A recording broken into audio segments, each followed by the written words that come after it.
د جنازې په دوران کې ډېر خلک په تاسو داسې کتلي وي چې هغوی سپلو سره په ازارو سره د جنازې مونځ کوي. نو آیا په سپلو سره په ازارو سره د جنازې مونځ کیږي او که نه؟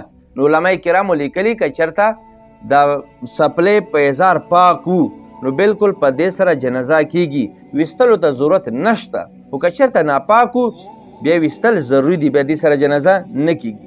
ډېر خلک په تاسو داسې لیدلي وي چې کله یو عالم په ازارو سره مونځ کوي، هغې سپلې وي، سپلې یې نه وي ویستلي، نو د راپوهې خلک وایي وګوره مولانا صاحب سپلو سره مونځ کوي، او بیا به وضونه شروع کړي او سپلې وباسئ، په دې سره مونځ نه کېږي. نو مفتي صاحب محترم د ستا خولې قربان شم، هغه مولانا صاحب دی، هغه مفتي صاحب دی، د هغې سپلې به پاکې وي، بې ځایه وضونه مه کوه، هر څوک په خپل ځان باندې مه قیاس کوه.